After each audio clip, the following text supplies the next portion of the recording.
नमस्कार दर्शक बंधु, आज हेउछि सेप्टेम्बर मास 14 तारिख रविवार। चलंतु आजिर टॉप 20 गुरुत्वपूर्ण खबर उपरे नजर पकाइबा, किंतु ता पूर्वरु चैनल को सब्सक्राइब करने को आपण माननकु अनुरोध। चलंतु संपूर्ण खबर जानिबा।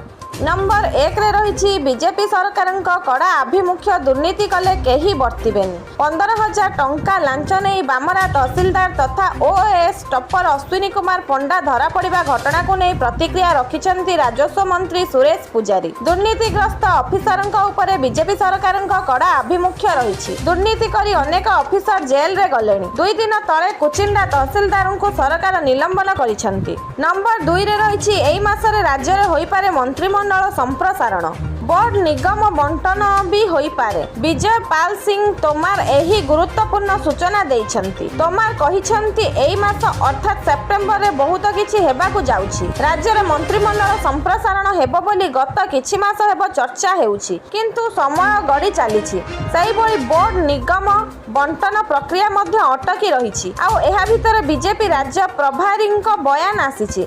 तेणु खूब शीघ्र राज्य रे मंत्रिमंडल संप्रसारण एवं बोर्ड निगम बंटन भी होई पारे। नंबर 3 ले रही सुधुरुनी अभिजित स्वास्थ्यावस्था। अभिजित मजुमदार स्वास्थ्यावस्था स्थिर रही, हेले स्वास्थ्य रे किछि सुधार आसीनी।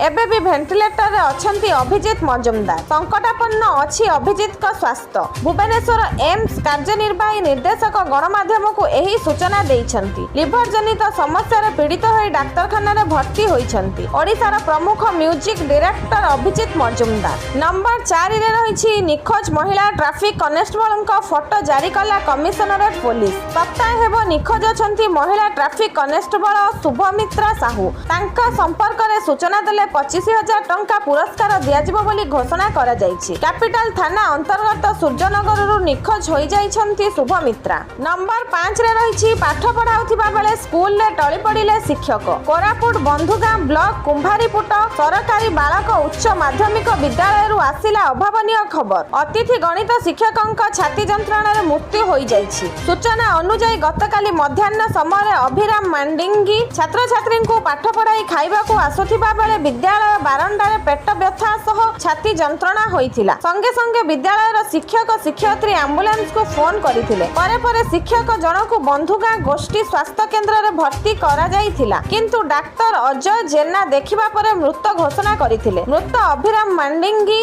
रायगढ़ जिला कळनर ब्लॉक सिंधुबाई ग्रामर अटंती। नंबर 6 रे रही राज्य रे एआई रे चालिबो शासन। प्रशासन को चलचंचल प्रशासनिक अधिकारी को दक्ष करिबा एआई बिना भूल रे चुटकी रे हेबो लोकंक काम। एथिपई सरकारी व्यवस्था सह एआई को जोड़िबा को निष्पत्ति नेइछंती राज्य सरकार, जहा द्वारा डबल इंजिन सरकार रे द्रुत वेग रे बढ़िबो विकासर गति। भूल हेबो सरकारी व्यवस्था, रॉकेट वेग रे हेबो लोकंक काम। द्वंद्व रहिले एआई करिबो समाधान। सुशासन और प्रशासनिक संस्कार पई सरकारी व्यवस्था रे एआई रो बहुल व्यवहार करिबा को निष्पत्ति नेइछंती मोहन सरकार। नंबर 7 रे रही बीजेडी दी फाळ।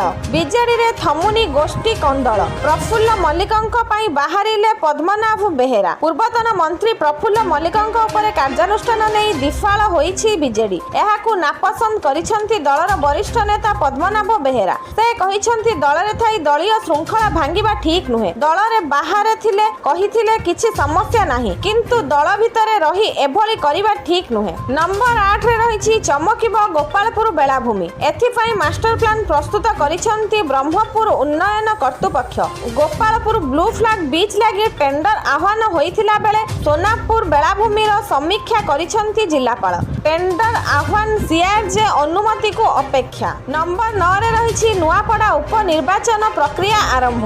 मुख्य निर्वाचन अधिकारी बीसीईओ पक्षरु प्रस्तुति आरंभ होइछि। सेप्टेम्बर 15 तारिख सुद्धा चिठा भोटर तालिका प्रकाश पाइबो। 15 तारिख भितर जहार जहा दाबी किंबा आपत्ति करिबार थिबो करि पारिबे। अक्टोबर 9 तारिख रे चूड़ांत भोटर तालिका प्रकाश पाइबो। नंबर 10 रे रहिछि आंदोलन रु ओहरिले आम बस ड्राइवर। दरमा मिलिबा नै सीआरयूटी कर्तृपक्षक प्रतिश्रुति परे हटिला आंदोलन। सूचना थाउ कि पोखरीपुट डिपोर 43 टी बस बंद रहिथिला। वर्तमान 42 दिन होई जाइथिले भी दरमा पाई नथिबारु स्टीयरिंग छाड़ा आंदोलन करिथिले आम बस ड्राइवर। नंबर 11 रे रहिछि केन्दुझर ठारे जीरो एक्सीडेंट। ଆକ୍ସିଡେଣ୍ଟ ଡେ ଅଭିଯାନର ଶୁଭାରମ୍ଭ କରିଛନ୍ତି ମୁଖ୍ୟମନ୍ତ୍ରୀ ମୋହନ ମାଝୀ। ସମୃଦ୍ଧ ଓଡ଼ିଶା ବିକଶିତ ଓଡ଼ିଶାର ପ୍ରତିଶ୍ରୁତିକୁ ଆଗକୁ ବଢ଼ାଇ ନେଇ ମୁଖ୍ୟମନ୍ତ୍ରୀ ମୋହନ ଚରଣ ମାଝୀ ଗତକାଲି କେନ୍ଦୁଝରଠାରେ ବାଣିଜ୍ୟ ଓ ପରିବହନ ବିଭାଗ ଦ୍ୱାରା ଆୟୋଜିତ ଜିରୋ ଆକ୍ସିଡେଣ୍ଟ ଡେ ବା ଶୂନ୍ୟ ଦୁର୍ଘଟଣା ଦିବସ ଅଭିଯାନର ଶୁଭାରମ୍ଭ କରିଛନ୍ତି। ଏହି ଅବସରରେ ମୁଖ୍ୟମନ୍ତ୍ରୀ ଓଡ଼ିଶାକୁ ଏକ ଦୁର୍ଘଟଣା ଶୂନ୍ୟ ରାଜ୍ୟ ଭାବେ ଗଢ଼ିବା ପାଇଁ ଆହ୍ୱାନ ଦେଇଛନ୍ତି। ନମ୍ବର 12ରେ ରହିଛି କାଳିଆ ଆଗରେ ଛୁରାମାଡ଼। ଆଧ୍ୟାତ୍ମିକ ସହର ପୁରୀ ଶ୍ରୀକ୍ଷେତ୍ରରେ ପୁଣି ହିଂସା। ଶ୍ରୀମନ୍ଦିର ଉତ୍ତର ଦ୍ୱାର ନିକଟରେ ଛୁରାମାଡ଼ ହୋଇଛି, ତାହା ପୁଣି ସ୍ପଷ୍ଟ ଦିବାଲୋକରେ। ଏହି ଛୁରାମାଡ଼ରେ ଦାଦା ଓ ପୁତୁରା ଆହତ ହୋଇଛନ୍ତି। ଆହତ ବ୍ୟକ୍ତିମାନେ ହେଲେ ଗୌରାଙ୍ଗ ସାହୁ ଓ ସନ୍ତୋଷ କୁମାର ସାହୁ। ସେମାନଙ୍କୁ ଡାକ୍ତରଖାନାରେ ଭର୍ତ୍ତି କରାଯାଇଛି। ସେପଟେ ଛୁରାମାଡ଼ କରି ଘଟଣାସ୍ଥଳରୁ ଦୁର୍ବୃତ୍ତ ଫେରାର ହୋଇଯାଇଛି। ଏନେଇ ସିଂହଦ୍ୱାର ଥାନାରେ ଏତଲା ଦିଆଯିବା ସହ ପୋଲିସ ତଦନ୍ତ ଆରମ୍ଭ କରିଛି। ନମ୍ବର 13ରେ ରହିଛି ନକ୍ସଲଙ୍କ 14 ଫୁଟିଆ ଶହୀଦ ସ୍ତମ୍ଭକୁ ଧ୍ୱଂସ କଲେ ଯବାନ।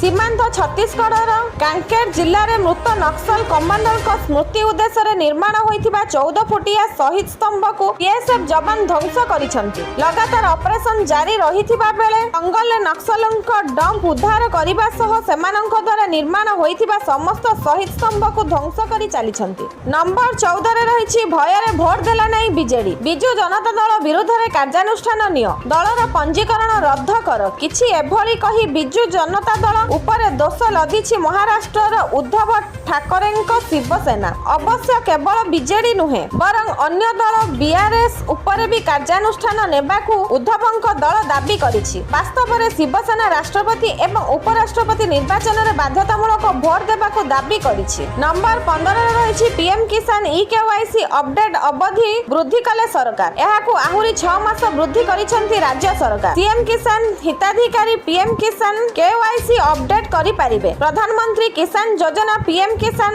ଅଧୀନରେ ପଞ୍ଜୀକୃତ ଚାଷୀମାନଙ୍କ ପାଇଁ ଇକେୱାଇସି କରିବା ଏବେ ବାଧ୍ୟତାମୂଳକ କରାଯାଇଛି। ହିତାଧିକାରୀଙ୍କ ପରିଚୟ ଯାଞ୍ଚ କରିବା ଏବଂ ଠକେଇରୁ ରକ୍ଷା ପାଇବା ପାଇଁ ସରକାର ଏହି ପ୍ରକ୍ରିୟା କାର୍ଯ୍ୟକାରୀ କରିଛନ୍ତି। ନମ୍ବର 16ରେ ରହିଛି ପୁଣି ଓଡ଼ିଶା ଆସିବେ ପ୍ରଧାନମନ୍ତ୍ରୀ ନରେନ୍ଦ୍ର ମୋଦି। ଆସନ୍ତା 27 ତାରିଖରେ ଓଡ଼ିଶା ଆସିପାରନ୍ତି ପ୍ରଧାନମନ୍ତ୍ରୀ ନରେନ୍ଦ୍ର ମୋଦି। ବ୍ରହ୍ମପୁର ଯୁବ ସମାବେଶରେ ସାମିଲ ହୋଇପାରନ୍ତି। ସେବା ପକ୍ଷ କାର୍ଯ୍ୟକ୍ରମରେ ଯୋଗ ଦେବାର ଯୋଜନା ରହିଛି, କିନ୍ତୁ ଏଯାଏଁ ମୋଦି ଓଡ଼ିଶା ଆସିବା ନେଇ ସ୍ପଷ୍ଟ ହୋଇନି। ଯଦି ଦେଖିବା ନିକଟରେ ରାଜ୍ୟ ବିଜେପିର ବର୍ଷେ ପୂର୍ତ୍ତି ଅବସରରେ ଓଡ଼ିଶା ଆସିଥିଲେ ପ୍ରଧାନମନ୍ତ୍ରୀ। ଏବେ ପୁଣି ପ୍ରଧାନମନ୍ତ୍ରୀ ଓଡ଼ିଶା ଆସିବା ନେଇ ଚର୍ଚ୍ଚା ହେଉଛି। ନମ୍ବର 17ରେ ରହିଛି ସରକାରଙ୍କ ବଡ଼ ଘୋଷଣା। ଏଣିକି ରୂପା ଅଳଙ୍କାର ରହିବ ହଲମାର୍କ। କେବଳ ସୁନା ନୁହେଁ ଏବଂ ରୂପା ଅଳଙ୍କାରର ଦାମ ମଧ୍ୟ ହୁ ହୁ ହୋଇ ବଢୁଛି। ଆଉ ଏଇ ବଢୁଥିବା ରେଟ୍ ଭିତରେ ରୂପାକୁ ନେଇ ଆସିଛି ବଡ଼ ଖବର। ରୂପା ଅଳଙ୍କାର ଏବଂ ଜିନିଷପତ୍ର ପାଇଁ ହଲମାର୍କ ବାଧ୍ୟତାମୂଳକ କରିବାର ପ୍ରକ୍ରିୟାର ପ୍ରଭାବ ମୂଲ୍ୟାଙ୍କନ କରିବା ପରେ ସରକାର ରୂପା ଅଳଙ୍କାର ଏବଂ ଜିନିଷପତ୍ରର ହଲମାର୍କିଂ ବାଧ୍ୟତାମୂଳକ କରିବାକୁ ବିଚାର କରିପାରନ୍ତି। ନମ୍ବର 18ରେ ରହିଛି 19 ରାଜ୍ୟ ପାଇଁ ପ୍ରବଳ ବର୍ଷା ଚେତାବନୀ।